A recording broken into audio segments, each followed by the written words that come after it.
welcome back to the channel. This is Faith's Girlfriend series. I'm so glad to have you back again for another episode. We've started a series on the Proverbs 31 woman. As I started, I didn't know it was going to be a series. I thought we'd just do it in one episode, but it's turning out to be a series. So we're on the Proverbs 31 woman. And this is episode 3. I'll leave the link to the other 2 episodes below so that you can see what we talked about. We said a woman should be buying and selling. We said a good wife gets up and makes breakfast for her family. Are you the lazy type who sleep or not organized? Your husband wants to go to work and there's no breakfast.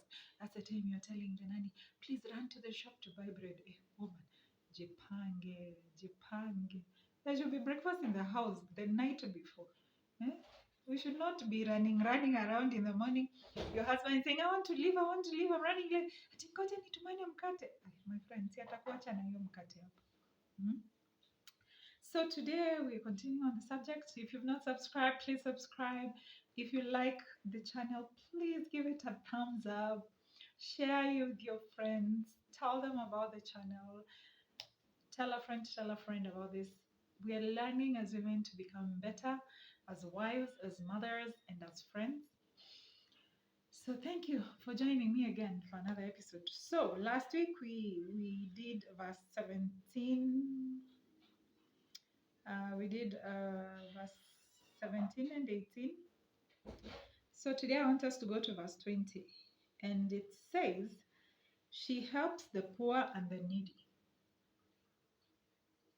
She helps the poor and the needy. As a woman, or as a mother, as a wife, if there's no one at this point you're helping, other than your mom, other than your siblings, there's no one somewhere that you help. Not necessarily the same person every time, but we are surrounded. I find that we are surrounded by people who are in lack. Because of the COVID environment that we're in, people have lost jobs. So ask yourself, is there anyone else that you help other than yourself, other than your mother, other than your brothers and sisters? Someone not related to you, someone that you don't have to help.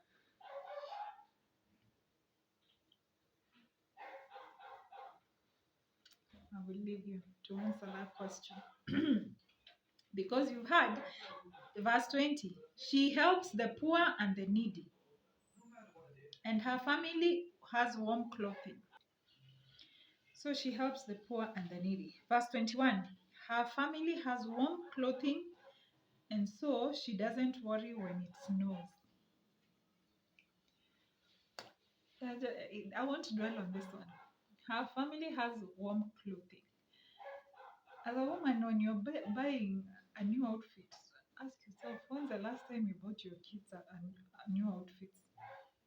When you're walking with your children, are people shocked to find out they're yours because you are classy? And then your children, the clothes they wear, the outfits they're wearing.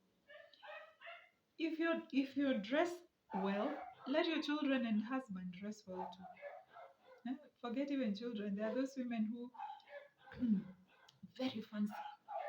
Their hairstyle always on point. Their clothes on. You see their husband is wearing another shirt over there. You're like, what happened over there? If you're dressing well, dress everyone else well in that house. If your husband doesn't like to buy clothes, when he gives you the money he gives you for whatever, surprise him with a nice shirt. Then make it a habit of buying him his clothes. If you have one who's like mine, who's very fancy and he loves to buy his own clothes, lucky you. But if you have one who doesn't care, then it's your job to make sure your husband looks good and your children look good. Not that we have women here who dress up so well and then their children, kila mtu anashangaa what happened. The picture is not adding up. Then verse 22, she does her own sewing, and everything she wears is beautiful. Everything she wears is beautiful. When it comes to dressing, for me, for women, I have one simple rule. You don't need many outfits, but you need clothes that fit. Like my grandmother used to say, fitting. Kama itamshika hapa, hiyo nguo hataki. That was my grandmother. Eh? If the dress does not fit, this loose, a dress, the fit, a dress has to fit you. It doesn't matter how good it looks. If it doesn't fit you, you look horrible. Hmm? Wear clothes that fit. Some of you are looking way older than your actual age because of how you dress. Hmm? So, clothes need to fit, woman. Clothes needs to fit. So, whatever she wears is beautiful. Get few dresses that look good on you, that flatter your shape. Secondly, women, stop comparing yourself with someone else. We are all different body shapes. Maybe that's another episode I should do.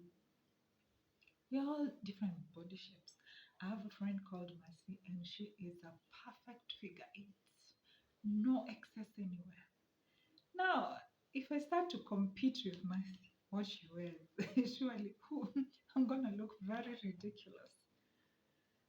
Look at your body shape, dress your body shape. Find what works for people who have a body like yours, and then buy clothes that work with your body so that everything you wear is beautiful.